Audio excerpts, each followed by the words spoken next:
बिस्मिल्लाहिर्रहमानिर्रहीम, अस्सलाम वालेकुम, गुड मॉर्निंग पाकिस्तान और वेकअप पाकिस्तान की एपिसोड के साथ मैं आपकी होस्ट सना हारून आपकी खिदमत में हाजिर हूँ। नाज़रीन, उम्मीद करती हूँ आप लोग जहाँ कहीं भी होंगे खैर आफियत के साथ होंगे। नाज़रीन, वक्त, एतबार और इज़्ज़त वो ऐसे परिंदे हैं जो एक बार उड़ जाएं तो वापस नहीं आते। तो कोशिश कीजिए कि किसी का एतबार ना तोड़ें। और स्पेशली दोस्ती के हवाले से बात करना चाहूँगी। बड़ा खूबसूरत रिश्ता होता है ये दोस्ती। जब आप किसी को अपना दोस्त बनाते हैं तो आपको सबसे पहले अपने दिल में कब्रिस्तान आबाद करना पड़ता है, ताकि आप अपने दोस्त की हर अच्छी बुरी बात को अपने उस दिल के कब्रिस्तान में दफन कर सकें। और अच्छा इंसान वही होता है जो अपने दोस्तों की खामियों को पे पर्दा डाले, उसकी अच्छाइयों को उजागर करे। लेकिन हम देखते ही हैं हमारे माशरे में एक ये बहुत बुराई फैल गई है कि हम जो है दूसरों की बुराइयों पे तो नज़र रखते हैं, लेकिन उनकी अच्छाइयों को हम अक्सर भुला देते हैं। तो लोगों की अच्छाइयों को भी याद रखिए, लोगों के साथ अच्छा बर्ताव भी कीजिए। और मैं हमेशा अपने प्रोग्राम में ये कहती हूँ कि लोगों के लिए आसानियाँ बांटने वाले बनिए। अपनी इज़्ज़त से किसी को तकलीफ़ नहीं पहुँचाइए, क्योंकि हम एक दूसरे का अगर ख्याल करेंगे तो अल्लाह रब्बुल इज़्ज़त भी हमारा ख्याल करेगा। तो प्रोग्राम के आगाज़ करेंगे नाज़रीन। हमेशा की तरह सबसे पहला हमारा जो टॉपिक होता है, आप लोगों का मनपसंद स्पेशली जो बिजनेसमैन हैं, जो इन्वेस्टर्स हैं, उनका जो है इसमें बड़ा इंटरेस्ट होता है। बात करें स्टॉक मार्केट की। और स्टॉक मार्केट की जब हम बात करते हैं तो उसमें हम ये देखते हैं कि इस वक्त मार्केट में क्या ट्रेंड चल रहा है। बुलिश ट्रेंड देखा जा रहा है, बेरिश देखा जा रहा है, कितनी करेक्शन आ रही है। तो ये सारे जो फैक्टर्स हैं इस पे हम बात करते हैं। आपको बताएंगे कि पाकिस्तान स्टॉक मार्केट में शदीद मंदी देखी गई। इंडेक्स 2 नफ्सियाती हदें खो बैठा है। KSE 100 इंडेक्स 1600 पॉइंट्स कमी से 1,13,000 की सतह पर आ गया है। पाकिस्तान स्टॉक एक्सचेंज PSK में मुसलसल दूसरा मनफी कारोबार सेशन देखा गया है। और इसके साथ ही आपको बताएंगे कि बेंचमार्क KSE 100 इंडेक्स 1600 पॉइंट्स की कमी के साथ 1,13,443 पॉइंट्स पर बंद हुआ है। और मार्केट में जो है कल शदीद मंदी देखी गई, पॉइंट्स में भी शदीद कमी वाक़ हुई है। क्या वजूहात बनी, क्या फैक्टर से इन तमाम बात हवाले से बात करेंगे। हमारे साथ मौजूद हैं मंसूर ज़िया। अस्सलाम वालेकुम Mansoor Zia and very good morning to you. कैसे मिजाज है आपके, कैसे हैं, खैरियत से हैं आप?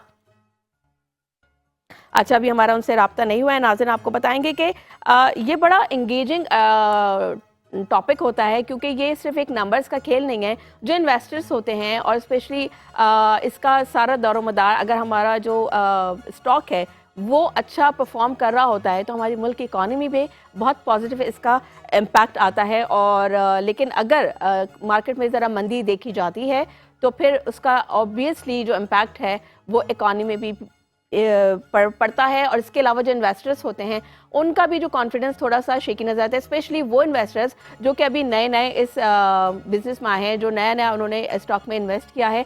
तो उनके लिए बड़ा जो है कॉन्फिडेंस शेक कर रहा होता है अगर मार्केट जो है अप एंड डाउन होती है। बहरहाल बिजनेस है, चीज़ें हैं, लोगों की अप एंड डाउन होता है, बिजनेस में भी होता है। लेकिन इसका बहुत बड़ा रीज़न शायद ये भी होता है कि उसमें होता ये है कि बेसिकली हम जब ये देखते हैं कि जब इसमें मार्केट क्रश हो रही होती है तो क्योंकि डॉलर की कीमत है, प्लस जो पाकिस्तान की इकॉनमी है उसकी अनस्टेबिलिटी होती है, पॉलिटिकल अनस्टेबिलिटी होती है, तो ये बहुत सारे फैक्टर्स होते हैं। तो इस हवाले से बात कर लेते हैं। हमारे साथ मौजूद हैं इस वक्त शहरियार बट, उन्होंने हमें ज्वाइन किया है। अस्सलाम वालेकुम Shahryar Butt and very good morning to you. बहुत शुक्रिया आपके वक्त का। सर बताइएगा जनाब कि स्टॉक मार्केट में शदीद मंदी देखी गई है, क्या वजूहात बनी कि मार्केट जो इतना क्रश हुई है? जी थैंक यू सो मच। देखिए, मार्केट हमने देखा कि मार्केट लास्ट वीक से काफी कंसोलिडेटेड फेज के अंदर मार्केट में हमने देखा मार्केट एक रेंज बाउंड एक्टिविटीज करती हुई नजर आ रही है। लेकिन साथ साथ हम देख रहे हैं कि अपसाइड के ऊपर मार्केट में सेलिंग भी देखने में आ रही है। इसकी बुनियादी तौर पे 2 से 3 बड़ी वजूहत है। एक तो इस हफ्ते के आगाज से मार्केट के अंदर एक र्यूमर गर्दिश कर रही थी कि हुकूमत पाकिस्तान जो नॉन फाइलर हैं उनके गिर्द शिकंजा और सख्त करने जा रहे हैं। उनके लिए लाइफ और थोड़ी टफ हो जाएगी पाकिस्तान में, जहां वो 800 सीसी से ज्यादा गाड़ियां नहीं खरीद सकेंगे। वहीं स्टॉक मार्केट में शेयर खरीदने के लिए उनके ऊपर कुछ पाबंदियां आयद की जाएंगी। इसकी तफसीलात तो बहरहाल सामने नहीं आई, लेकिन इस हवाले से काफी ज्यादा र्यूमर्स थी, जिसकी वजह से हमने देखा कि इन्वेस्टर्स ने पिछले 2 दिनों में काफी ज्यादा सेलिंग की और मार्केट में 2400 के करीब पॉइंट निकल गए थे। दूसरी तरफ हम देख रहे हैं कि मार्केट में चूंकि अपसाइड के ऊपर बहुत ज्यादा ट्रेड कर रही है मार्केट, और 1,11,000 से लेके 1,16,000 की रेंज है पिछले 2 हफ्तों से मार्केट ट्रेड कर रही है। इस दौरान लिवरेज की पोजीशन मार्केट में बेइंतहा हाई हो गई है। खासतौर पर अगर फ्यूचर की बात करें तो तकरीबन 24 अरब से ज्यादा की पोजीशन है, और अगर MTS भी इसमें शामिल कर लेते हैं हम लिवरेज, तो ये तकरीबन 62 बिलियन की पोजीशन बन जाती है, क्योंकि रिसेंट हिस्ट्री में एक हम देख रहे हैं एक रिकॉर्ड है कि ज्यादा जब पोजीशन हो जाती है तो फिर जो इंडिविजुअल इन्वेस्टर्स होते हैं वो फिर उनकी फोर्स सेलिंग भी देखने में आती है मेंबर्स की तरफ से, और अपसाइड पे सेलिंग आती है।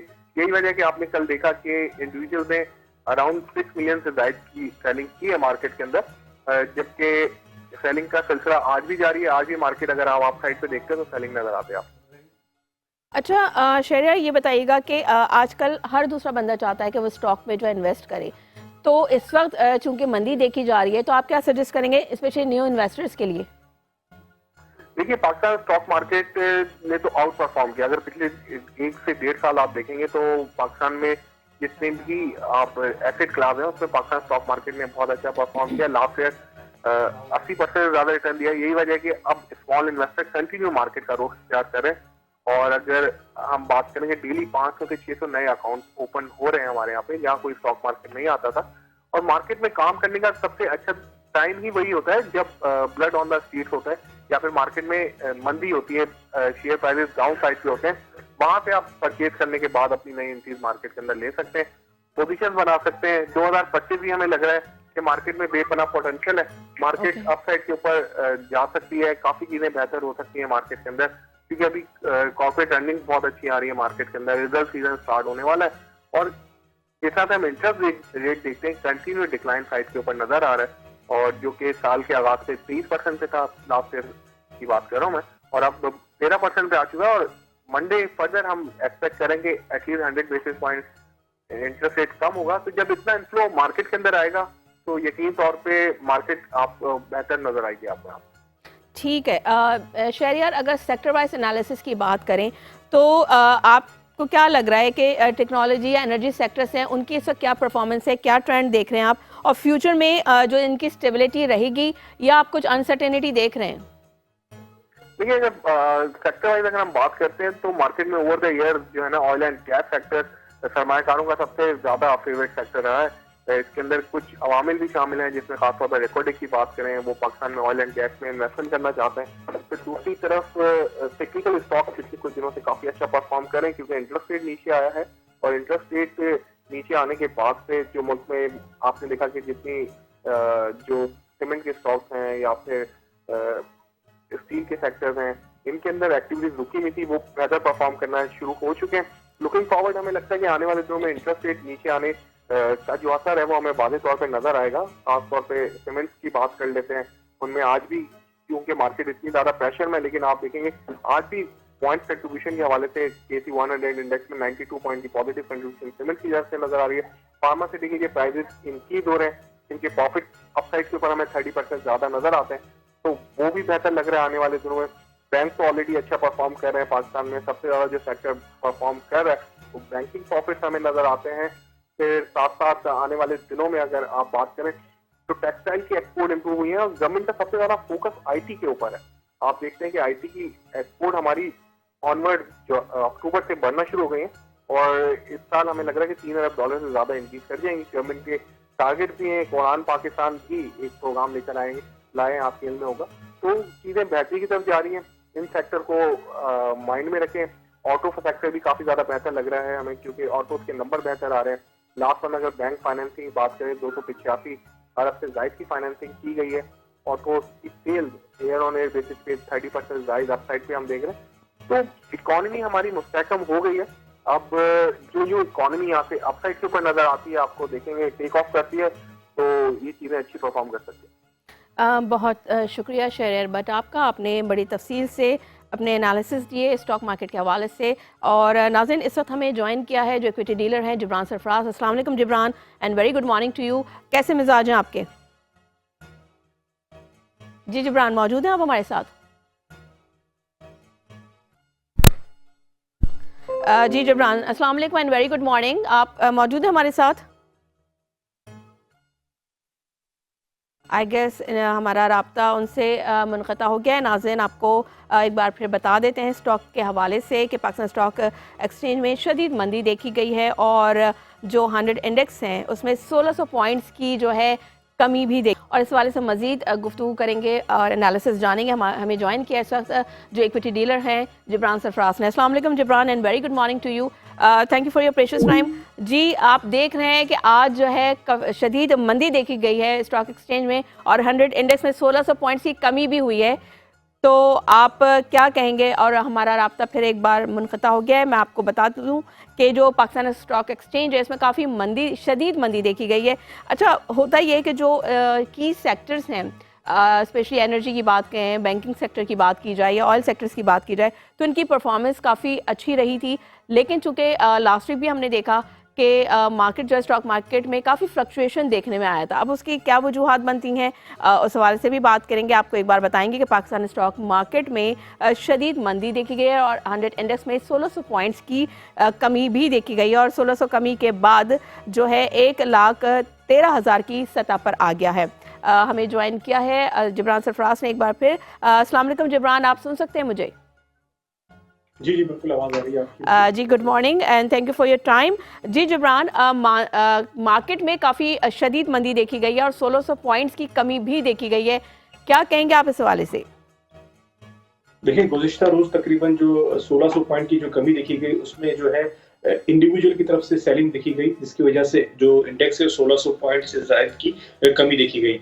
अब जब देखा जाए तो बेंचमार्क जो थे 1,15,000 को भी ब्रेक किया और 1,14,000 को भी ब्रेक किया और 1,13,500 की तकरीबन सतह पे मार्केट ट्रेड कर रही है।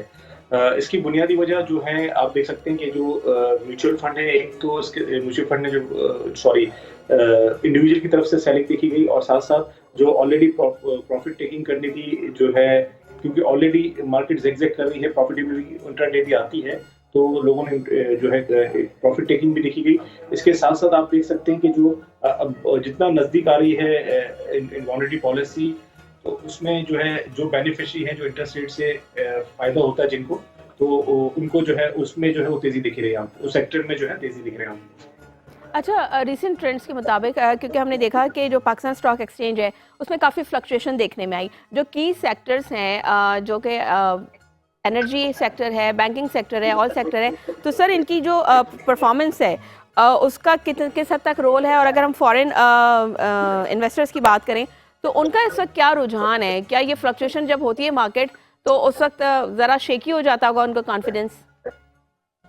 ज़ाहिर सी बात है, ये स्विच होता है जब इंडिविजुअल से म्यूचुअल फंड से फाउंडर्स की तरफ, तो जो फाउंडर्स हैं वो देखते हैं, वो लॉन्ग टर्म इनका विजन होता है और जो वो उन स्क्रिप्ट्स में काम करते हैं जिसमें जो है आगे का जो विजन भी इनका अच्छा हो, और जो जैसे कि हम देख सकते हैं कि ऑयल सेक्टर में इनका अच्छा विजन है और इसमें पोटेंशियल भी है, ऑटोमोबाइल सेक्टर है, बैंकिंग सेक्टर है, फर्टिलाइजर है, ऑयल एंड गैस है, तो इनमें जो है इनका ज़्यादा इंटरेस्ट होता है। अच्छा, पाकिस्तान स्टॉक एक्सचेंज का अगर हम इंटरनेशनल मार्केट से कंपेयर करें तो उसमें आप इस वक्त क्या देख रहे हैं कि हमारी जो मार्केट है वो कहाँ स्टैंड कर रही है? देखिए, पाकिस्तानी मार्केट इसकी अपनी वैल्यू है और हर मुल्क की अपनी मार्केट की अपनी स्ट्रेंथ होती है। तो लेकिन जो जिस तरह आपने कहा यूएस में जो डोनाल्ड ट्रंप आए हैं, इसके बाद थोड़ी सी सियासत में भी चेंजिंग आई है और जो है इकोनॉमी में चेंज आना शुरू हुआ है। इनकी जो 2-3 स्पीच हुई हैं जो पहले दिन हुई थी इनॉग्रेशन में और हल्फ लिया था जब इन्होंने, तो उसमें जो है मैक्सिको की बात की इन्होंने, फिर जो गैर जो है इलीगल रह रहे हैं उन पे तारिक वतन के लिए। जी जी बिल्कुल। तो ये और पाकिस्तान से भी देखें, अभी आहिस्ता आहिस्ता पाकिस्तान के लिए कोई अच्छी खबर आती है तो फिर पाकिस्तान भी इसका अच्छी या बुरी खबर आती है तो पाकिस्तान पे इसका जरूर इफेक्ट पड़ेगा। और इंटरनेशनल मार्केट जो है वो जो है ऑलरेडी जो है इतनी अप्रिशिएट हो चुकी है, वो भी जिस तरह पाकिस्तानी मार्केट बड़ी है, तो हर मुल्क की अपनी इकोनॉमी के हिसाब से मार्केट वो फ्लक्चुएट करती है।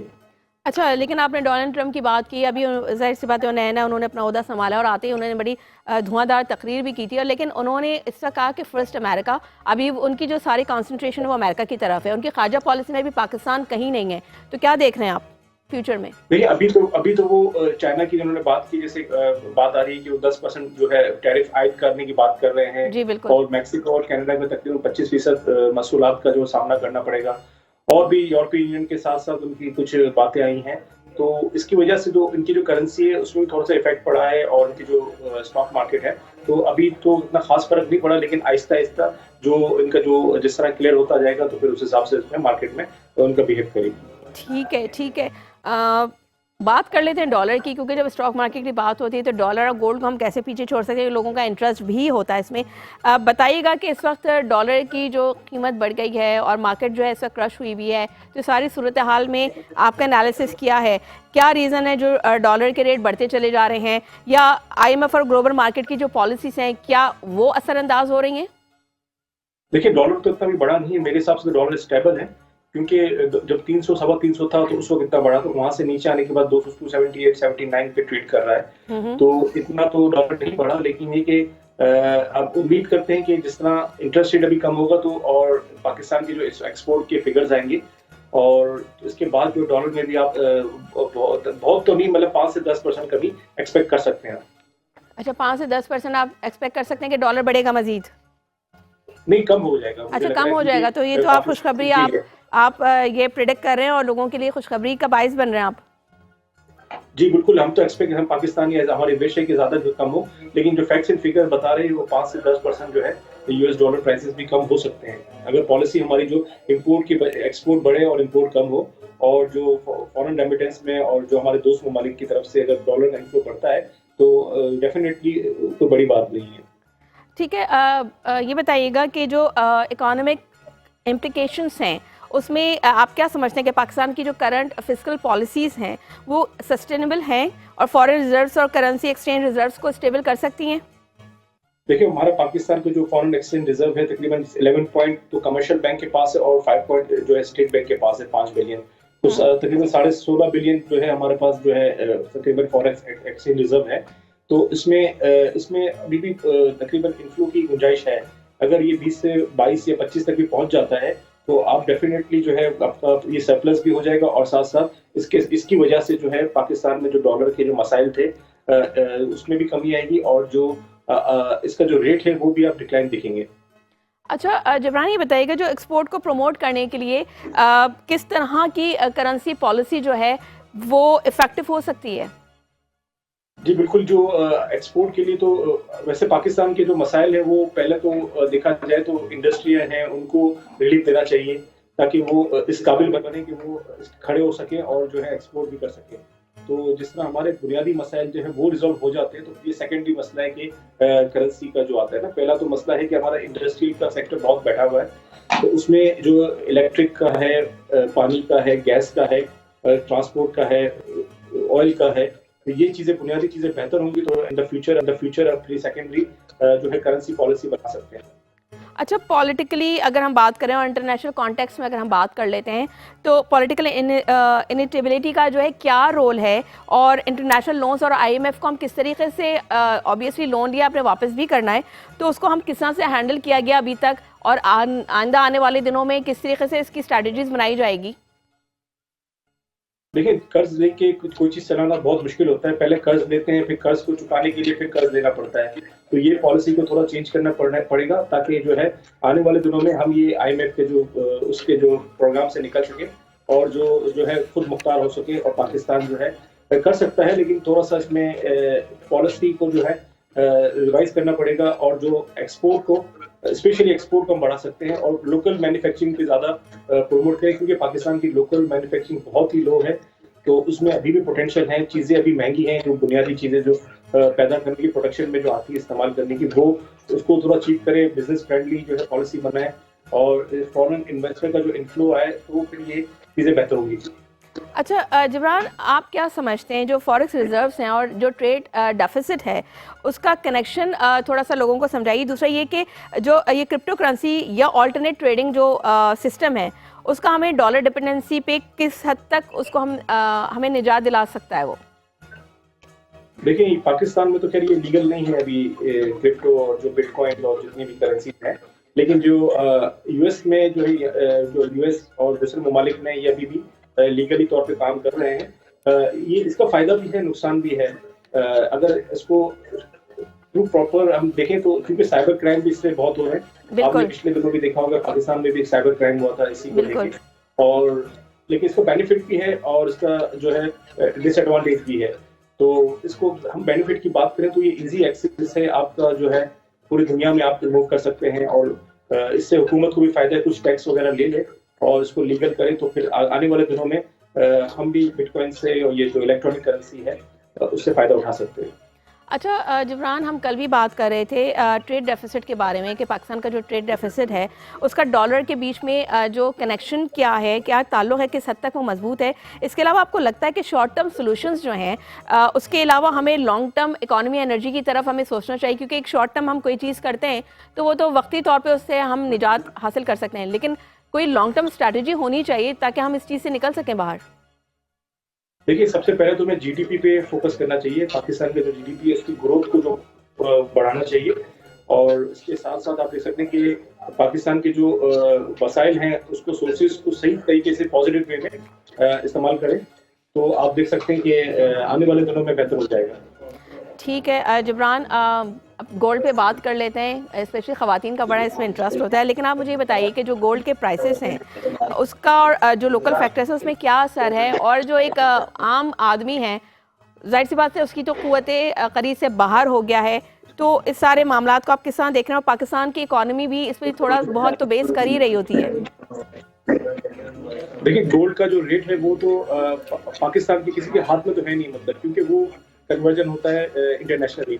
अगर इंटरनेशनली अगर आपका जो पर आउंस जो है वो बढ़ता है तो वो डायरेक्टली, क्योंकि ये पूरी दुनिया में वो करता है, किसी एक मुल्क के पास इसकी वो नहीं है कस्टडी, तो ये ग्लोबली जो है इसका रेट खुलता है। फिर इसमें इसका जो कन्वर्जन है यूएस डॉलर में, अगर डॉलर बढ़ता है तो फिर मजीद बढ़ जाता है।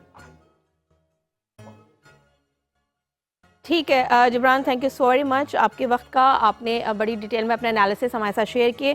नाज़रीन, गोल्ड सिर्फ एक जेवर नहीं होता है, लेकिन वो एक बहुत बड़ी इन्वेस्टमेंट के हवाले से भी काफ़ी अपॉर्चुनिटीज़ होती हैं, लेकिन बहरहाल अब देखना ये होगा कि इसकी प्राइसेस जो है कंट्रोल में आएँ ताकि मुल्क की इकॉनमी भी स्टेबल हो सके। का जुर्माना आयद कर दिया है, ये क्या स्टोरी है इस हवाले से बात कर लेते हैं। हमें ज्वाइन किया है पेशावर से नुमाइंदा 5 न्यूज़ गुलाम जिलानी ने। अस्सलाम वालेकुम गुलाम जिलानी, कैसे हैं आप? खैरियत से हैं? बताइएगा ये क्या स्टोरी है, क्या वाक़या हुआ है? ये शॉपिंग मॉल की जो स्टोरी है उन पर जुर्माना आयद किया गया, उन्होंने कहाँ दरख्त काट दिए, क्या सिलसिला हुआ है ये स्टोरी में?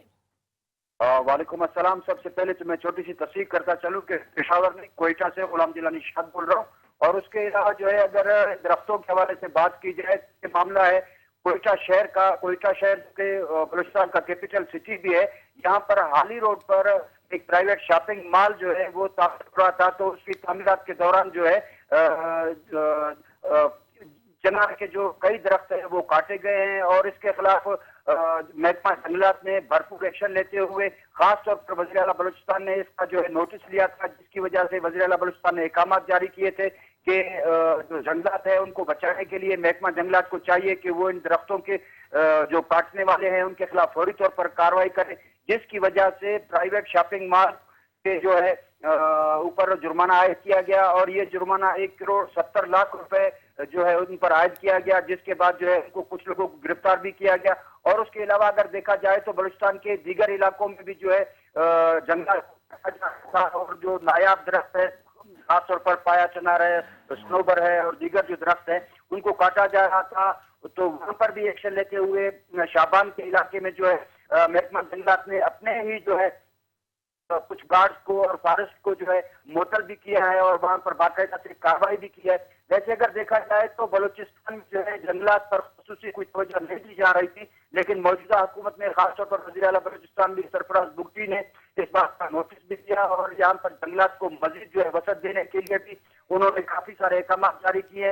वैसे अगर देखा जाए तो बलूचिस्तान जो है दरख्त पर कोयटा में और दीगर जो शहर में यहाँ पर दरख्त ना होने की वजह से कोयटा जो है आलूदा शहरों में शुमार होता है, जिसकी वजह से भी वज़ीर आला बलूचिस्तान ने खास तौर पर महकमा जंगलात को जो अहकाम जारी किए थे कि दरख्तों को खास तौर पर देखभाल किया जाए और मजीद दरख्त लगाया जाए। अगर कोई दरख्त काटता है तो उनके खिलाफ फौरी तौर पर जो है कार्रवाई की जाए।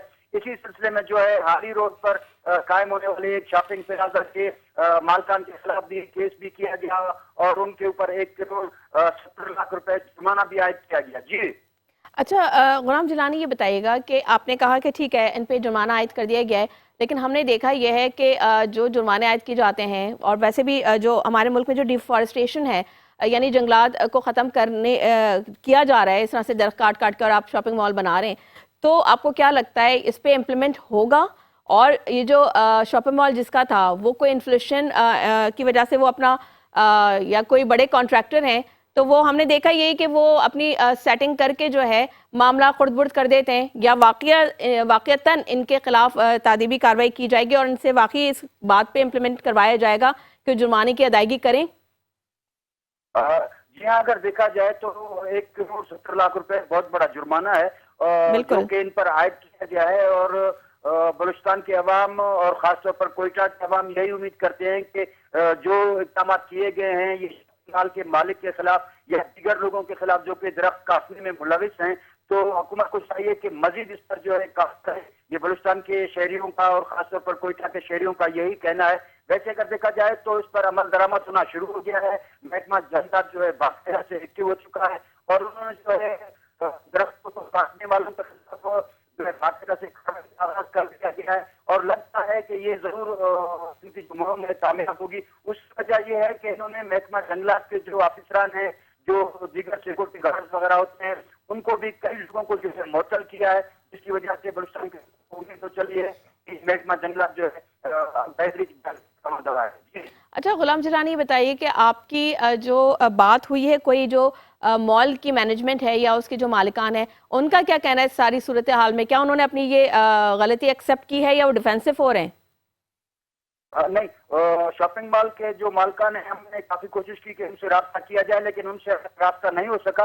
लेकिन महकमा जंगलात के जो कोयटा डिवीजन के नियाज काकड़ हैं उनके साथ हमारा राब्ता हुआ है। उन्होंने कहा कि वज़ीर के खसूसी काम आते हैं, दरख्तों को काटने वाले जो भी लोग होंगे उनके खिलाफ सख्त से सख्त कार्रवाई अमल में लाई जाएगी और इनके साथ किसी किस्म की कोई रियायत नहीं बरती जाएगी। कोई रियायत नहीं की जाएगी। अच्छा, आप क्या समझते हैं इन तमाम चीज़ों के सूरत हाल को देखते हुए पब्लिक अवेयरनेस कैंपेन्स नहीं चलनी चाहिए और स्कूल यूनिवर्सिटीज़ में, क्योंकि ऑब्वियसली जो दरख्त हैं वो माहौल को जो है आलूदगी से भी बचाते हैं, तो इस तरह की कोई कैंपेन्स चल रही हैं कोयटा में? जी हाँ, कोयटा में पब्लिक की जानिब से कई बार ऐसी जो है कैंपेन चला दी गई हैं कि माहौल की आलूदगी को खत्म करने के लिए दरख्त लगाए जाए और कई बार तो मुख्तलिफ जो समाजी तंजीमें हैं उनकी जानिब से रैलियां भी निकाली जाती हैं और शजरकारी मुहिम का जो सिलसिला है उस पर भी काम किया जाता है और उसके अलावा हुकूमत भी खुद इसको देखती है। लेकिन देखना यह है कि आया ये जो तमाम मामला हैं, जिस तरह से वज़ीर आला बलूचिस्तान ने नोटिस लिया है इन दरख्तों को काटने का या महकमा जंगलात को मजीद जो है बेहतरी की जानिब ले जाने के लिए, इस पर जो है महकमा जंगलात और हुकूमत बलूचिस्तान जो है वो सबके दिल से काम करती है या नहीं। बाकी जहाँ तक आवाम की या शहरियों की जो बात है उन्होंने हर दौर में जो है कोशिश की है। अब अगर देखा जाए तो हुकूमत की जानिब से स्प्रिंग रोड है, सिराज रोड है और दीगर जो पाकिस्तान रोड है, हॉस्पिटल रोड, वहाँ पर लगाए गए, पुल लगाए गए, जिसकी वजह से है। लेकिन कोयटा है कैपिटल सिटी है, वो जो है पाकिस्तान के शहरों में। अच्छा, गुलाम जिलानी बताइए कि इस वक्त गवर्नमेंट का अगला स्टेप क्या होना चाहिए? ग्रीन स्पेस को प्रिजर्व करने के लिए वो कोई स्पेशल कमेटी बनाई गई है? और दूसरी बताइए जो एनवायरमेंटल कोर्ट हैं वो किस हद तक जो है मुतारिक हुए हुए और वो कितने हेल्पफुल साबित हो सकते हैं? जी हाँ, अगर देखा जाए तो जिस तरह से ये शॉपिंग मॉल के मालकान है, ये जो है सरमायादार लोग होते हैं, बड़े बड़े कंट्रैक्टर होते हैं, तो इनके ऊपर जो है हाथ थोड़ा सा मुश्किल हो जाता है। लेकिन अब जो सूरत हाल सामने आ गई है, जैसे ही इनके खिलाफ कार्रवाई हुई है तो तकरीबन 2.25 करोड़ रुपए इन पर जुर्माना आयद किया जाए और इनके खिलाफ जो है कार्रवाई का सिलसिला भी शुरू कर दिया गया है। अगर इसी तरीके से जंगलात ने और हुकूमत बलूचिस्तान ने काम किया तो मैं समझता हूँ कि ये जो है कामयाबी की जानिब जाएंगे। अच्छा, ये बताइए कि जो उन पे जुर्माना आयद किया, आपने कहा आपने राब्ता करने की कोशिश की मॉल मालिकान से, लेकिन आपका राब्ता नहीं हो सका, लेकिन महकमा जंगलात का क्या कहना है या कोयटा गवर्नमेंट का क्या कहना है कि उन पे जो जुर्माना आयद किया तो उनकी किसी किस्म की बात हुई है मॉल मालिकान से? यहाँ हमारे जो काकड़ साहब हैं उनसे हमारी बात हुई है। महकमा जंगलात कोयटा डिवीजन के कंजर्वेटर है मोहम्मद नियाज खान काकड़, जो है उनसे हमारी बात हुई है तो उनका यही कहना है कि हम मुकम्मल कोशिश कर रहे हैं कि हम इनसे जुर्माना वसूल करेंगे और जैसे ही इनसे जुर्माना वसूल होगा तो आइंदा जो है कोई इस किस्म की हरकत नहीं कर सकेंगे। आइंदा जो है महकमा जंगलात मुकम्मल एक्टिव आप लोग को नजर आएगा। कहीं पर भी कोई काटा गया तो उसके खिलाफ बड़ी तौर पर कार्रवाई की जाएगी और उन पर भारी से भारी जुर्माने आयद किए जाएंगे। जिसकी जिंदा मिसाल जो है ये जो मौजूदा शाम मालकान है हाली रोड पर जिन्होंने ये दरख्त बगैर इजाजत के काटे हैं तो उन पर जुर्माने आयद किए गए। इसी तरह दीगर लोगों पर भी जुर्माने आयद किए जाएंगे। जी अच्छा, आपको लगता है कि ये जो शॉपिंग मॉल का जो केस हुआ ये एक एग्जाम्पल सेट करेगा, लोगों को इस बात से अवेयरनेस भी होगी, या हम इसी तरह के केसेस फ्यूचर में भी देख सकते हैं? क्योंकि हमने देखा, मैंने आपसे इससे पहले भी यही सवाल किया था कि जो बड़ी मछलियाँ मैं कहूँगी इन्हें कि जो इनके बड़े असर रसूख होते हैं वो अपने असर रसूख इस्तेमाल करके साफ बच जाते हैं, लेकिन उसके बरक्स जो छोटे लोग होते हैं, जो छोटी, वो कहते हैं ना छोटा चोर और बड़ा चोर, छोटे चोरी करने वाले तो पकड़े जाते हैं लेकिन बड़े चोर कभी पकड़ में नहीं आते। जी मोहतरमा, ये तो हमारा हमेशा से अलमिया रहा है कि जो मगरमच्छ या बड़ी मछलियां जिनको आप कह रही हैं या हम कहते हैं वो अक्सर इन मामलों से बच जाते हैं और जो छोटे लोग या निचली सतह के जिन्होंने जो है कोई आम रोड पर एक दरख्त काट को फंस जाते हैं और जो हाली रोड जो कि कोयटा का अहम तरीन रोड समझा जाता है वहां पर दरख्त काटने वाले भी बच जाते हैं। लेकिन अभी जो सूरत हाल है मैं देख रहा हूँ तो महकमा जंगलात एक्टिव है और वज़ीर आला बलूचिस्तान भी खासतौर पर इसमें दिलचस्पी ले रहे हैं। उम्मीद है कि आइंदा इस किस्म का मामला नहीं होंगे। अगर होंगे तो जाहिर सी बात है जिस तरह से पब्लिक जो है वो उनमें शऊर आ चुका है और वो जो है निकले हुए हैं कि इन दरख्तों की हिफाजत की जाए। और कोयटा जैसे जो कोयटा सूबे का जो कैपिटल सिटी है, किसी जमाने में कोयटा जिसको लिटिल पेरिस भी कहा जाता था, और अगर माहौल के हवाले से देखा जाए, आलूदगी के हवाले से देखा जाए तो यहाँ पर जरा भर भी आलूदगी नहीं थी। ये वजह ये थी कि ये दरख्तों की वजह थी। लेकिन यहाँ पर जैसे ही कोयटा शहर को वसअत दी जाती रही है, कोयटा शहर अगर मैं थोड़ा सा टाइम लूँ आपको बताता चलूँ तो कोयटा शहर 50,000 लोगों के लिए आबाद किया गया था और इसके चारों अतराफ सनोबर के, चिनार के और दीगर जो दरख्त है वो लगाए गए थे, तो जिसकी वजह से माहौल काफी खुशगवार रहता था। लेकिन कोयटा को वसअत देने के बाद काफी सारी सड़कें जब बनाई जाती रही तो हुकूमत की अदम तवज्जोही और इनकी लापरवाही और महकमा जंगलात की लापरवाही की वजह से इन दरख्तों को हुकूमत ने खुद ही काटा था, लेकिन उसके मुतबादिल कोई दरख्त नहीं लगाए गए थे। लेकिन अब ये देखा जा रहा है कि कोयटा में जो स्पिनी रोड है, सरियाब रोड है या दीगर जो सड़कें बनाई गई हैं वहां पर जो है चिनार वगैरह के दरख्त नए तरह से लगाए गए हैं और उनकी देखभाल भी की जा रही है। लेकिन कोयटा के शहरियों का ये भी कहना था कि ये दरख्त सिर्फ लगा देने से नहीं उगेंगे। महकमा जंगलात को चाहिए और हुकूमत बलूचिस्तान को चाहिए कि इन लगाए गए दरख्तों को की बाकायदा से देखभाल की जाए ताकि जो है ये दरख्त फल फूल सके। जी बेहद शुक्रिया गुलाम जलानी आपका, आपने तफसील से हमें इस केस के हवाले से बताया। नाज़रीन, हमें ख्याल रखना चाहिए क्योंकि देखिए जो जंगलात हैं, जो दरख्त हैं, वो माहौल की आलूदगी को काफ़ी हद तक ख़त्म कर देते हैं और वैसे भी ग्रीनरी जो है वो आंखों को बड़ी भली लगती है। और जैसे कभी इन्होंने बताया भी हमारे नुमाइंदे ने कि कोयटा में आलूदगी नहीं है, उसकी सबसे बड़ी वजह यही है कि वहाँ पर जंगलात हैं, वहाँ पर दरख्त बहुत हैं। आप जिधर जाएँ, हर सड़क पर जाएँ तो आपको बड़े बड़े कदावर दरख्त नज़र आते हैं और वो आंखों को बड़े खूबसूरत भी लगते हैं, बड़े भले लगते हैं। तो इस किस्म के जो वाक़यात हैं या इस किस्म की जो ये जंगलात को ख़त्म करने की कोशिश की जा रही है, ये जो अब शॉपिंग मॉल मालकान हैं, तो इस तरह के अगर वाक़यात होते रहे तो कोयटा की खूबसूरती भी जो है मान पड़ेगी। प्लस वहाँ पे जो अब तक आलूदगी नहीं देखने में आती, वहाँ पे भी पोल्यूशन जो है वो बहुत ज़्यादा हो जाएगी। और आपको पता है कि जब पोल्यूशन होता है, माहौल में आलूदगी या फ़िज़ा में आलूदगी होती है तो काफ़ी अपने साथ बीमारियों को भी लाती हैं, एलर्जीज़ भी लेकर आती हैं। ठीक है, तो हमें और हम सबको मिलकर ख्याल करना चाहिए। जो ग्रीन पाकिस्तान का जो तस्वुर है वो उसको हमें उजागर करना चाहिए। अपने घरों में भी हमें दरख्त लगाने चाहिए और जो दरख्त लगे हुए हैं उनको काटने से इज्तनाब फरमाइए। नाज़रीन, स्टोरी शामिल करते हैं कराची से और आपको बताएंगे कि कराची में 3 रोज़ कबल अगवा किए जाने वाले नौजवान की लाश प्लास्टिक के ड्रम से बरामद हुई है। पुलिस के मुताबिक नौजवान की लाश कराची के इलाके गुलज़ार हिजरी में प्लास्टिक के ड्रम से मिली है। मकतूल नौजवान की शनाख्त इकबाल के नाम से हुई। इसी वाले से बात कर लेते हैं। हमारे साथ टेलीफोन लाइन पर मौजूद हैं हमारे क्राइम रिपोर्टर हैं 5 न्यूज़ के यासिर हुसैन। अस्सलाम वालेकुम यासिर, कैसे हैं आप? खैरियत से हैं? Good morning. बताइएगा ये जो वाक़या रूनुमा हुआ है ये किस किस्म का वाक़या था, इसको किसने अगवा किया, कोई सूरत हाल सामने आ सकी है? और प्लास्टिक के ड्रम से लाश बरामद हुई है। इस तरह के केसेस हम बड़े तवातुर के साथ कराची शहर में देख रहे हैं, हो क्या रहा है कराची में? जी बिल्कुल, देखें ये पहला वाकया नहीं है, इस तरह के कई ऐसे वाकयात हुए हैं।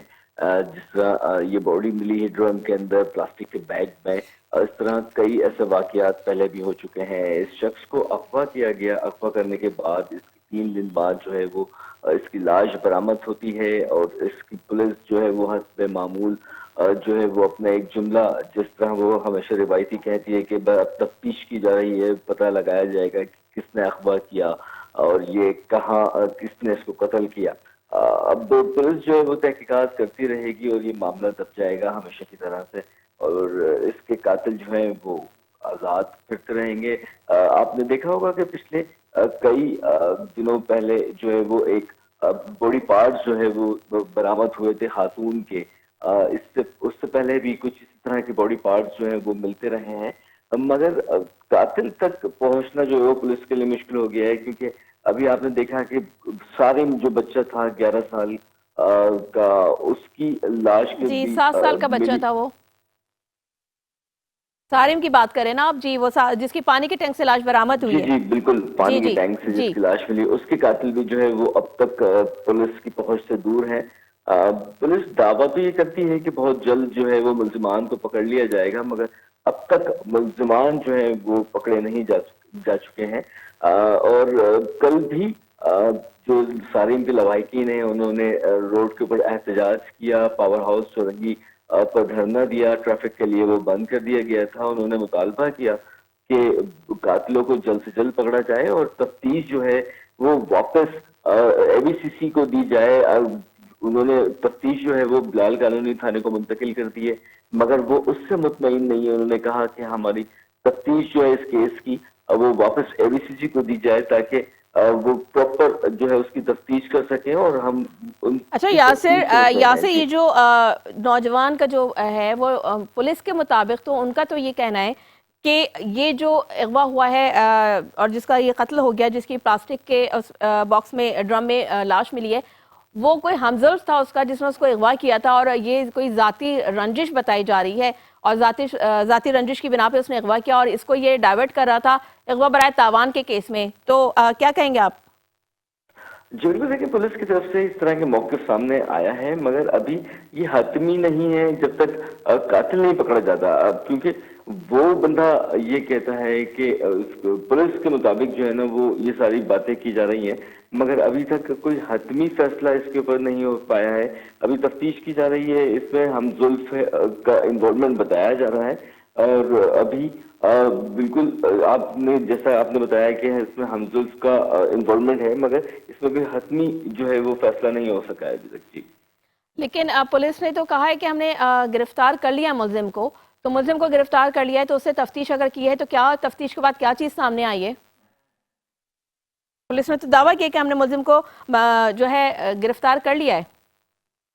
जी बिल्कुल, देखिए पुलिस ने हिरासत में लिया है, मुकदमा हो चुका है इसका। पुलिस ने कुछ लोगों को हिरासत में लिया है, जो ज्यादा मशकूक शख्स है उसका हमजुल्फ, उससे तफ्तीश की जा रही है और पुलिस ने ये दावा किया है कि इसके कत्ल में ये मुलव्वस हो सकता है 90%, मगर अभी हतमी जो है वो उन्होंने पुलिस ने नहीं बताया है। पुलिस ने ये दावा जरूर किया है कि हमने कातिल को पकड़ लिया है और तफ्तीश भी कर रहे हैं, और ये इसका हमजुल्फ है। अगवा बराए तावान के चक्कर में इन्होंने इसको अगवा किया था, उसके बाद तावान न देने की सूरत में जो है वो उसको कत्ल किया गया है, और कत्ल करने के बाद उसको ये डाइवर्ट कर रहा था, कहीं बॉडी फेंकने जा रहा था, तब ये पकड़ा गया है। 99% जो है पुलिस ने कहा है कि हम जो है वो यही कातिल है, मगर अभी भी जो है पुलिस।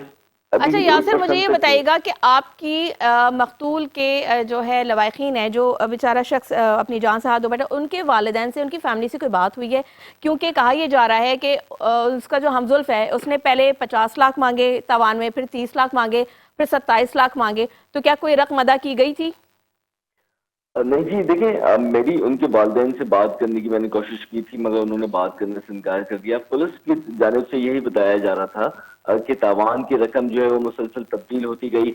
पहले ज्यादा पैसे मांगे, फिर उसके बाद कम कर दिए, फिर कम कर दिए। मुल्जिमान जो है वो यही चाह रहे थे कि कुछ ना कुछ रकम जो है वो वहां से हासिल कर ली जाए, मगर रकम ना देने की सूरत में ही जो है वो मकतूल को कत्ल किया गया है। अच्छा, आपने कहा कि पुलिस नाकाम है और अभी तक वो अपने रवायती बयान दे रही है। आपको नहीं लगता कि इस वक्त कराची शहर बहुत ज़्यादा ये अगवा के केसेस और फिर वो अगवा हो रहे हैं और फिर वो पकड़े नहीं जाते, जो गिरफ्तारियां अमल में नहीं आती हैं, और अगर आ भी जाती हैं तो वो फिर बेल करा के छूट जाते हैं, लेकिन जिन बेचारों के प्यारे चले गए हैं उनका उसका सद्देबाब कौन करेगा? उनको कैसे तहफ़्फ़ुज़ फराहम किया जाएगा? पुलिस तो बिल्कुल नाकाम हो चुकी है, पुलिस का महकमा बिल्कुल बेकार हो चुका है और किसी किस्म से तहफ़्फ़ुज़ फराहम करने में बिल्कुल नाकाम नजर आ रही है पुलिस तो। जी बिल्कुल, देखें जैसे कि मैंने आपको अभी पहले भी अर्ज किया कि पुलिस जो है वो तमाम तर कामों में जो है वो बिल्कुल नाकाम हो चुकी है, मुल्ज़िमान को पकड़ने में या क्राइम को रोकने में। इसी तरह मैं दूसरी चीज़ों की अगर आपसे बात कर लूँ ना, तो ऑर्गेनाइज क्राइम जो है वो उसकी सरपरस्ती तो पुलिस करती हुई नजर आती है, मगर जराइम को रोकने में पुलिस का किरदार जो है वो बिल्कुल सिफर नजर आता है। क्योंकि कोई अगर जो शहरी हैं वो स्ट्रीट क्रिमिनल्स को पकड़ भी लेते हैं तो वो पुलिस उस पर दावा करती है कि हमने स्ट्रीट क्रिमिनल को पकड़ लिया है और बहुत बड़ा जैसे उन्होंने कारनामा सरंजाम दिया हो, वो क्रेडिट जो है वो खुद ही ले जाती है। जबकि पुलिस जो है अगर हम शहर भर में देखें ना, तो शहर भर में बहुत सारे ऐसे ऑर्गेनाइज क्राइम हैं जिसकी सरपरस्ती मुबैना तौर पर पुलिस कर रही है, जबकि जराइम को रोकने में बिल्कुल सिफर है। बहुत सारे केसेस अभी रिसेंटली हमारे सामने हुए हैं। अगर हम बात कर लें बच्चों के अगवा के हवाले से, तो पैदर पे जो है वो बच्चे अगवा हो रहे हैं, उसके बाद कभी बच्चे की बॉडी मिल जाती है, उसको उनके ऊपर तशद्दुद के निशानात होते हैं, मगर जो है वो पुलिस उनके मुल्ज़िमान को पकड़ने में नाकाम है। और अभी भी गार्डन से 2 बच्चे जो है वो अगवा हुए में हैं और उनका अब तक कोई सुराग नहीं लगा सकी है पुलिस। जी, कराची की बात करें, कराची के एक और इलाके की बात कर लेते हैं यासिर। कराची से एक और मेहनतकश जो है वो अगवा के बाद कच्चे में पहुंच गया और उसकी जो वीडियो है वो वालिदैन को मौसूल हो गई है और 18 दिसंबर 2024 को अगवा किए जाने वाले शख्स के अगवा का मुकदमा शाह लतीफ़ टाउन पुलिस ने 19 जनवरी को दर्ज किया है। इस केस के हवाले से क्या अपडेट्स हैं आपके पास? जी बिल्कुल, देखिए मेहनत का जो शाह लतीफ का रिहायशी है उसको काम का लालच देकर जो है वो बुलवाया गया और उसके बाद जो है उसको वहां पर अगवा कर लिया और कच्चे के इलाके में रखकर उसकी वीडियो बनाई गई और उसके घर पे जो है वो वीडियो भेजी गई और दामाद मांगा गया, जिसका मुकदमा शाह लतीफ थाने में दर्ज कर लिया गया है। मगर पुलिस ने अब तक उस शख्स को बाजियाब नहीं करवाया है। जबकि ऐसा ये पहला वाकया नहीं, इससे इसी महीने का ये दूसरा वाकया है। पहला जो वाकया था वो रिजविया थाने में जो है जिसका मुकदमा दर्ज किया गया, जहां से 2 सगे भाई और उनका एक कजन 3 लोगों को जो है वो कच्चे के डाकुओं ने बहाने से काम देने के बहाने जो है उनको बुलवाया। उनको बुलाने के बाद जैसे ही वो स्टेशन पे उतरे, उनको असलहे के जोर के ऊपर वो अपने साथ ले गए और वहां पे उनको जंजीरों से बांध दिया गया। बांधने के बाद उनकी वीडियो बनाकर उनके अपने प्यारों तक पहुंचाई और 60 लाख रुपए की जो है वो उन्होंने डिमांड की कि अगर 60 लाख रुपए दिए तो इनको छोड़ जी, दिया पहले जाएगा, 60 लाख, नहीं फिर तो 50 लाख और अब 4 लाख का उन्होंने डिमांड किया कि अगर उनको नहीं दिए गए तो अल्लाह यार की जो है वो उसको कत्ल कर देंगे। अच्छा यासर, ये बताइए जो किडनैपिंग्स हैं ये किसी सेम पैटर्न को फॉलो करेंगे और ये जैसे कि आपने कहा कि काम की लालच देके, तो ये क्या मजदूर तबका या वो तबका जो कि डेली वेजेस पे काम कर रहे होते हैं उनको टारगेट किया जा रहा है, क्योंकि बासानी उनको टारगेट किया जा सकता है? ये एक सेम पैटर्न की स्टोरीज हम देख रहे हैं और उसी पैटर्न पे अगवा हो रहे हैं, फिर वो तावान तलब किया जा रहा है और उसकी अदम अदायगी पर जो है वो लोगों की लाश बरामद हो रही है। तो ये क्या किस किस्म के लोग हैं? इंसानियत नहीं है इनमें? देखिए पहले क्या हो रहा था कि जो मुसाफिर थे वो जब उस रास्ते से गुजरते थे तो डाकू उनके रास्ता रोक कर उन किसी न किसी बहाने और उन गाड़ियों को ले जाके उन मुसाफिरों को अगवा करके ले जाते थे। जैसे ही लोगों को पता चला तो उन्होंने वो रास्ता तर्क किया और उस टाइम पे गुजरना बंद किया। उधर थोड़ा सा जो है वो मामला वहां से खत्म हुए तो इन्होंने फिर एक नई स्ट्रेटेजी जो है वो अपनाई कच्चे के डाकुओं ने। अब ये क्या करते हैं कि सोशल मीडिया के ऊपर, फेसबुक के ऊपर, दूसरे अकाउंट्स पर जो है वो देखते हैं कि लोगों की कंपनियों को सर्च करते हैं कि जो मजदूर तबका है उनको देखते हैं कि ये बंदा है जो आउटडोर आके काम करता है या घरों पे जाके काम करता है, तो उनको एक लालच देते हैं। जब वो लालच में आ जाते हैं कि तो उनको कुछ एडवांस भेजते हैं कि आप आ जाएं यहाँ पर, हमारे पास ये आपके लिए कॉन्ट्रैक्ट है और आपने ये मुकम्मल करना है। तो वो मजदूर जो है वो जब काम करने वहां पहुंचते हैं तो उनको फिर अगवा कर लिया जाता है। और ऐसे ही केस जो है वो 4 से 5 जो है वो रिपोर्ट हो चुके हैं अब तक। इसी तरह यही शाह लतीफ का जो मजदूर शख्स था, इसको भी इसी तरह उन्होंने काम का लालच दिया और वहां कच्चे में बुलवाया और उसको अगवा कर लिया। जी यासिर, ये जो कच्चा का एरिया है, जाहिर सी बात है, लेकिन ये जो ग्रोह है या जो भी लोग किडनैप कर रहे हैं, जो भी मुल्ज़िमान हैं, उनका नेटवर्क इतना स्ट्रांग है, क्योंकि आप ये देखिए ऐसे एरियाज में तो नेटवर्क बड़ा मुश्किल से मिल रहा होता है, लेकिन उनका नेटवर्क इतना स्ट्रांग है। लेकिन पुलिस का नेटवर्क इतना स्लो है कि वो उसको ट्रेस ही नहीं कर पा रही। इतनी जदीद टेक्नोलॉजीज आ गई हैं कि आप उनकी लोकेशन ट्रेस कर सकते हैं। तो पुलिस क्यों अब तक नाकाम है? कोई एक केस में भी ऐसा अभी तक हमने नहीं सुना कि पुलिस ने जो है वो मुल्ज़िमान को पकड़ लिया हो और उनको सजाएं मिल गई हो। आज बिल्कुल आपने बिल्कुल सही कहा कि पुलिस जो है वो बहुत सुस्त अभी का शिकार है, क्योंकि नेटवर्क जो टेक्नोलॉजी है वो पुलिस के पास बहुत जबरदस्त है, मगर पुलिस जो है वो न जाने क्यों जो है वो कार्रवाई करने से गुरेज करती है। मगर जो कच्चे के डाकू हैं उनके पास इतना जदीद असला मौजूद है, उनके पास भी इतनी जबरदस्त टेक्नोलॉजी है जिसका वो सहारा लेते हैं। और बात तो हुकूमत वक्त से ये है, सवाल ये उठता है कि आखिर ये इतना जदीद असला और मुसलसल उनके पास असला पहुंचता कैसे है? आखिर ये असला जो है वो उनके पास खत्म क्यों नहीं होता? एक अरसा हो गया ये कच्चे के डाकू जो है वो पुलिस का ऑपरेशन चल रहा है, पुलिस मुसलसल ऑपरेशन कर रही है, मगर वो मुकाबला किए जा रहे हैं। आखिर उनके पास असला कैसे खत्म नहीं हो रहा? वो असला आप पहुंच कहाँ से रहा है उन तक? ये तो सवाल बनता है पुलिस के डिपार्टमेंट से भी और हुकूमत वक्त से भी कि आखिर कौन सा ऐसा जरिया है, कौन सा ऐसा रास्ता है जो टेक्नोलॉजी और जो असला उन तक पहुंच रहा है और उनके पास असला खत्म नहीं हो रहा। वो मुसलसल हुकूमत के रिट को जो है वो चैलेंज कर रहे हैं और पुलिस से भारी असले के साथ जो है वो मुकाबला कर रहे हैं। तो यासर, गवर्नमेंट और जो लोकल अथॉरिटीज़ हैं वो लॉ एंड ऑर्डर सिचुएशन पे वो किस तरह से रिएक्ट करेंगे? उनके कोई बयानात आ रहे हैं या उन्होंने कोई इस बात का एक्शन लिया है? क्योंकि ये इतने तवातुर के साथ केसेस होना, इतने तवातुर के साथ अगवा होना और फिर बच्चों की लाशें बरामद होना, लोगों की लाशें बरामद होना, तो ये तो कहीं से भी जो है एक्सेप्टेबल नहीं है। और उन लोगों का क्या, उन फैमिलीज़ का क्या जिनके लोग जो है इस तरीके से अगवा किए जा रहे हैं और फिर उनसे रैंसम जो है वो मांगा जाता है और वो उसकी अदायगी ना करने पर उनकी लाशें जो उनके घरों पर पहुँचा दी जाती हैं। जी बिल्कुल, देखिए ऐसे ही है बिल्कुल। जो शहरी हैं, जो लोग हैं, वो अपने प्यारों को खो देते हैं पैसे ना देने की वजह से, और हुकूमत जो है वो इसके ऊपर बिल्कुल ही नाकाम है और पुलिस जो है वो बिल्कुल नाकाम है इनको पकड़ने में, इनको रोकने में। ऑपरेशन जो है वो किया जा रहा है जिसपे एक बजट जो है वो लग रहा है, वो खर्च हो रहा है, वो बिल्कुल बेसूद हो रहा है। तो बजट वो कहाँ जा रहा है, वो कहाँ खर्च हो रहे हैं? हम तो ये देखते हैं कि जी पुलिस के पास ना गाड़ियां प्रॉपर हैं, वो जी अगर उन्होंने कहीं पहुंचना है तो पुलिस सबसे आखिर में आती है क्योंकि उनकी गाड़ियां बड़ी खस्ता हाल होती हैं, असला उनके पास नहीं होता। तो आखिर क्या रहा है पुलिस डिपार्टमेंट? देखिए बजट जो है ना वो मुबैना तौर पर सिर्फ पेपर की हद तक शो किया जाता है और वो बजट कहाँ जाता है ये आपको भी पता है, लोगों को भी पता है कि वो बजट कहाँ जा रहा है। और अगर 100 रुपए मुबैना तौर पर अगर बजट अप्रूव होता है तो उसमें से 70 रुपए जो है वो पेपर की नजर हो जाते हैं और बाकी 30 रुपए बामुश्किल लग जाते होंगे। और होता ये है कि लवाहिकीन अपने प्यारों को खो देते हैं पैसा ना देने की वजह से।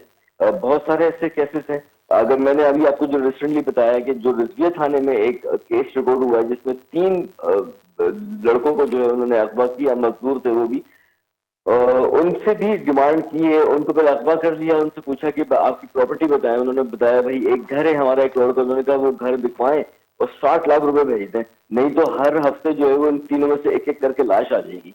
मगर पुलिस जो है वो अब तक उनको छुड़वाने में नाकाम रही है। आज तकरीबन कोई महीना गुजर चुका है, वो बच्चे जो है वहाँ पे फंसे हुए हैं, उनके ऊपर तशद्दुद किया जा रहा है, उनको जंजीरों से बांधा किया हुआ है। मगर पुलिस जो है वो टेक्नोलॉजी होने के बावजूद, इतना जदीद असला होने के बावजूद वो कच्चे के ऑपरेशन में अब तक नाकाम है। एक तकरीबन कोई साल भर से ज्यादा का वक्त गुजर चुका है एक ऑपरेशन चलते हुए, मगर ये ऑपरेशन है कि वो खत्म ही नहीं होता। ना तो ऑपरेशन हो किसके खिलाफ रहे, ये समझ से कासिर हूं मैं। क्योंकि आप ये देखिए, ये जो हम जिस बच्चे की बात कर रहे हैं ये कच्चे में जिसकी वीडियो आई है, तो 18 दिसंबर को बच्चा अगवा होता है और आप जो मुकदमा दर्ज हो रहा है 19 जनवरी को, यानी पूरे 1 माह बाद। तो उनको तो पूरा सॉफ्ट स्पेस मिल गया कि आपने जहां भागना भाग जाएं, और पुलिस भी बड़े इत्मीनान से बैठी हुई है। आप को क्या लग रहा है यासिर, ये सारी सिचुएशन को देखते हुए, स्पेशली मैं कराची शहर की बात करूँ, ज़ाहिर है पूरे मुल्क की सिचुएशन कोई इतनी खास अच्छी नहीं, लेकिन बिलखुसूस जो कराची शहर है, आपका इकोनॉमी हब है, हमको ये पाल रहा है ये बेसिकली कराची शहर, और इसको कोई ओन करने के लिए तैयार नहीं है। गवर्नमेंट से अगर बात की जाए तो इतने स्टूपिड किस्म के जो है वो आंसर सामने आते हैं कि जी वो कोई अगर गटर में बच्चा गिर के मर जाता है तो जवाब बड़ा प्यारा सुनने को मिलता है कि जी मैं गटर चोरी मैं करके नहीं जाता। तो इतने इररिस्पॉन्सिबल स्टेटमेंट्स, और फिर ये सारी सिचुएशन, हम टैक्स पे कर रहे हैं, आम आदमी सब कुछ पे कर रहा है, लेकिन उसको रिटर्न में ना उनकी जिंदगियां महफूज हैं, ना उनके माल महफूज हैं, ना उनको सही तालीम मिल रही है, ना उनको कोई अशिया खुर्जनोश जो है उनकी कीमतें खरीद से बाहर होती जा रही हैं। तो ये सारी सिचुएशन जो है आपको किस तरफ इशारा कर रही है, किस तरफ जा रहा है पाकिस्तान? देखें, अब बड़े अफसोस के साथ कहना पड़ रहा है कि पाकिस्तान जो है वो बिल्कुल तबाही के दहाने पे खड़ा कर दिया गया है। अगर हम इस शहर की बात कर लें, कराची शहर की बात कर लें, तो बिल्कुल तबाह हाल हो चुका है। आप सड़कें देख लें, वो टूट फूट का शिकार हैं। कई कई अरसे से उन्होंने जो है वो सड़कें खोद दी गई हैं। जो प्रोजेक्ट हैं वो अभी तक नामुकम्मल हैं, जिनको जो है वो आज से 4 साल पहले मुकम्मल हो जाना था, वो बजट ना होने की वजह से वो भी रोक दिए गए हैं, सुस्ती का शिकार हैं, जिससे शहरियों को काफी अजियत का शिकार हैं। ये तो एक अलग सूरत हाल है, मगर जो बीमारियां हैं, जो सीने का इन्फेक्शन है, धूल और मिट्टी और गंदगी की वजह से, वो बहुत तेजी के साथ शहर में फैल रहा है। जबकि अगर हम बात कर लें मेयर कराची मुर्तजा वहाब साहब की, अगर बच्चा कोई गटर में गिर जाता है तो वो एक बहुत ही बेहुदा सा जवाब दे देते हैं कि गटर के ढक्कन लगाना उनकी जिम्मेदारी नहीं, या उनकी हिफाजत करना उनकी जिम्मेदारी नहीं। जबकि मेयर साहब की ये जिम्मेदारी में शामिल होता है, क्योंकि केएमसी का इदारा जो है वो मेयर के अंडर आता है, वो उनके मातहत काम कर रहे होते हैं। उनकी पूरी तरह से जिम्मेदारी बनती है कि माजरत के साथ यासिर, इनको अपनी जिम्मेदारियां, जितने भी हमारे ये जो हुक्मरान हैं, मैं सबकी बात करूंगी बाशमूल मुर्तजा वहाब साहब की, कि इनको जिम्मेदारियां सिर्फ उस वक्त तक याद रहती हैं जब तक इनको वोट चाहिए अवाम से। जब आप वोट मिल गए, आप अपनी अपनी सीटों पर बराजमान हो गए, फिर कहाँ के अवाम, कहाँ के मसाइल, कहाँ की जिम्मेदारियां? बिल्कुल ऐसा ही है। ये वोट के टाइम पे जो है वो लोगों के साथ घुल मिल जाते हैं, और उसके बाद कौन अवाम, कौन सिर्फ इनको अपनी सीट से प्यार होता है, और उसके बाद जो है वो किसी बच्चे की जिंदगी चले जाए, उनका घर जो है वो लवाहिकीन वो उजड़ जाए, उनकी जिंदगी भर का रोग लग जाए, मगर ये एक बेहुदा सा जवाब दे देते हैं कि ये जिम्मेदारी हमारी नहीं है। जबकि इनको ये चीज देखनी चाहिए कि क्या जिम्मेदारियां इनके लिए शामिल हैं, इनके काम में कौन कौन सी जिम्मेदारियां आती हैं। वैसे भी एक पाकिस्तानी होने के नाते अगर हम बात करते हैं तो ये भी देखना चाहिए कि हम किस वक्त क्या बात कर रहे हैं। आप एक सीट के ऊपर एक अहम जिम्मेदारी जो है वो आप उसके फराइज अंजाम देते हैं, और आप इस तरह का जवाब दे दें, किसी का घर उजड़ गया, किसी का बच्चा चले गया, और आप इस तरह का एक भोंडा सा जवाब दे दें कि ये जिम्मेदारी मेरी नहीं। अगर आपकी जिम्मेदारी नहीं भी थी तब भी आपको इस तरह का जवाब देने से गुरेज करना चाहिए था, और उनसे हमदर्दी जो है वो का इजहार करना चाहिए था। बिल्कुल, बहुत शुक्रिया यासिर आपका, आपके कीमती वक्त का, और आपने बड़ी तफसील से इस तमाम तर सूरत हाल पे जो हमें अपडेट किया। बड़े अफसोस से कहना पड़ता है कि इस वक्त कराची शहर में हम जिस तरह के वाक़यात देख रहे हैं, और जितनी ज़्यादा अगवा हो रहे हैं बच्चे, जितने ज़्यादा, और उनकी लाशें भी बरामद हो रही हैं, तो उन वालिदैन के दिल पे क्या गुजर रही होगी। और मैं आप तमाम जो नाज़रीन हमें इस वक्त देख रहे हैं, मैं आप तमाम लोगों से गुजारिश करना चाहूँगी कि अपने बच्चों की हिफाजत कीजिए, बिला ज़रूरत उनको घर से बाहर नहीं जाने दें, और अगर वो बाहर जा रहे हैं तो कोशिश कीजिए कि आप अपने साथ ही, अगर वो मदरसे जाते हैं या ट्यूशन पढ़ने जाते हैं, तो उनको अपने साथ ले जाकर वहाँ पे छोड़ें, उनके ट्यूशन के सेंटर पे, या वो मदरसे जाते हैं तो मदरसे आप अपने साथ ले जाकर उनको छोड़ें, वहीं ड्रॉप करें, और आप खुद अपने साथ अपने बच्चों को लेकर घर आएँ। क्योंकि पुलिस तो नाकाम हो चुकी है, लेकिन हमें अपनी मदद आपके तहत अपने बच्चों को हिफाजत करनी है, अपने लोगों की हिफाजत करनी है, और अब हमारा आवाम का यही काम रह गया कि हम हर चीज़ का टैक्स पे करते रहें, लेकिन रिटर्न में हमें कुछ नहीं मिल रहा है। हर चीज़ हम अपनी मदद आपके तहत कर रहे हैं। लोगों के सड़कें नहीं बन रही हैं इलाकों में, तो लोग अपनी कमेटी बना के अपने एक्सपेंसेस जो है वो लगा के वो सड़कें भी बना रहे हैं। गटर अगर बह रहे होते हैं तो वहाँ पे कोई पुरसान हाल नहीं है। लोकल गवर्नमेंट तो बिल्कुल हाथ खड़ा कर देती है हर चीज़ से। तो जब हम हर चीज़ अपनी मदद आपके तहत कर रहे हैं तो हमें अपने बच्चों की हिफाजत भी खुद करनी है, क्योंकि बहरहाल नुकसान हमारा ही है। इन हुक्मरानों का कुछ नहीं चाहता। इनके स्टेटमेंट्स ऐसे फजूल किस्म के आ जाते हैं, स्टूपिड किस्म के, और बहुत ही गैर जिम्मेदाराना स्टेटमेंट्स होते हैं जिसमें इनको गौर करना चाहिए। नाज़रीन, अब बढ़ते हैं अगली स्टोरी की जानिब और आपको बताएंगे, क्योंकि कराची शहर तो मुसीबत का और परेशानियों का और हादसात का गढ़ बनता जा रहा है। आपको बताएंगे कि पुलिस ने क्रिमिनल रिकॉर्ड की हामिल 110 घरेलू मुलाजमाओं को ब्लैक लिस्ट कर दिया है। मुलाजमाओं ने मुनज़्ज़म अंदाज में वारदातें की हैं और आप इस बार टेलीविजन स्क्रीन पर देख सकते हैं। इनकी तस्वीर भी शाये कर दी हैं पुलिस ने। कराची में चोरी और डकैती की वारदातों में मुलव्वस 110 घरेलू मुलाजमाओं की फहरिस्त जारी कर दी गई है। कराची पुलिस ने क्रिमिनल रिकॉर्ड के हामिल 110 घरेलू मुलाजमीन को ब्लैक लिस्ट भी करार दे दिया है। फहरिस्त में मुख्तलिफ केसेस में गिरफ्तार मासियों की तस्वीर, मोबाइल फ़ोन और एड्रेस भी मौजूद हैं। हुकाम का कहना है कि घरेलू मासियों ने मुनज़्ज़म अंदाज में वारदातें की थी। पुलिस के मुताबिक जो है इन तमाम जो मासियाँ हैं, जो ये वर्कर्स हैं, फ़ीमेल वर्कर्स, इनको आप ये जो तस्वीरें शाये की हैं इनको आप जहन नशीन कर लें, स्क्रीनशॉट्स लेके रख लें। इनके मोबाइल नंबर्स भी जो है शाये कर दिए गए हैं, इनके एड्रेसेस भी शाये कर दिए गए हैं। इनको आपने अपने घर में जो है सर्विसेज के लिए नहीं रखना। और एक और बात याद रखें नाज़रीन, कि जब आप अपने घर पे मासी रखते हैं, चाहे वो आप फीमेल वर्कर रख रहे हो या आप मेल वर्कर रख रहे हो, तो उसकी आप पूरी वेरिफिकेशन ज़रूर करवा लें। क्या है, वो कहाँ रहता है, कहाँ रहती है, उसका आप CNAC नंबर ज़रूर लें, उसका जो डॉक्यूमेंटेशन है ज़रूर लें और उसकी वेरिफिकेशन अपने करीबी थाने से ज़रूर करें, क्योंकि बहुत ज़रूरी है। क्योंकि इस तरह के वाक़यात काफ़ी, और अच्छा, हमने ये भी देखा कि ये जो मासियाँ होती हैं, जो ये मुलाजमाएँ होती हैं, ये इनका पूरा एक ग्रोह होता है। बड़े मुनज़्ज़म तरीक़े से, बड़े प्लानिंग के साथ ये लोग वारदातें करती हैं। और हमने इस तरह के भी केसेस सामने आए कि ये जो मासियाँ हैं बहुत अरसे से आपके पास काम कर रही हैं, 10-10 साल, 12-12 साल हो गए। तो आपका एक जो ट्रस्ट का लेवल है बड़ा स्ट्रांग हो जाता है, आपकी बॉन्डिंग हो जाती है। आप क्योंकि वो स्टार्टिंग में करते यही हैं कि आपने चीज़ें भी रखी हुई, आपकी चीज़ें गायब नहीं हो रही, तो आप बोलते हैं नहीं यार, ये मासी तो मेरी बड़ी जो है ट्रस्टवर्दी है, और ये इससे पे तो मुझे पूरा, मैं इस पे घर छोड़ के जा सकती हूँ। और मैं अपनी आपको बता रही हूँ कि मेरी फैमिली में ही हुआ था कि उनकी कोई 18 साल से वो मासी काम कर रही थी और उसी का हस्बैंड ड्राइवर था, और वो ड्राइवर से उन्होंने इतना वो ट्रस्ट था उनको कि वो अपनी कैश की जो या अपने बैंक से जो ट्रांजैक्शंस हैं वो उसके थ्रू करवा लेते थे।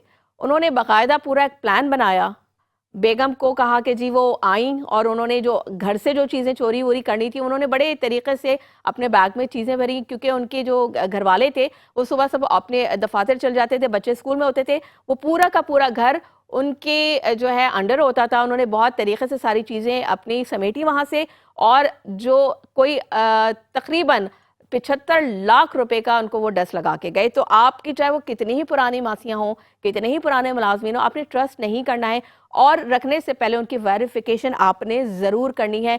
क्योंकि फिर मैं ये कहूँगी, अपनी मदद आपके तहत अपनी हिफाजत आपने खुद करनी है, क्योंकि बाद में जब हादसे हो जाते हैं या कोई वारदातें हो जाती हैं तो रिकवरी तो बहुत ही मुश्किल है, बल्कि नामुमकिनात में से हो जाता है।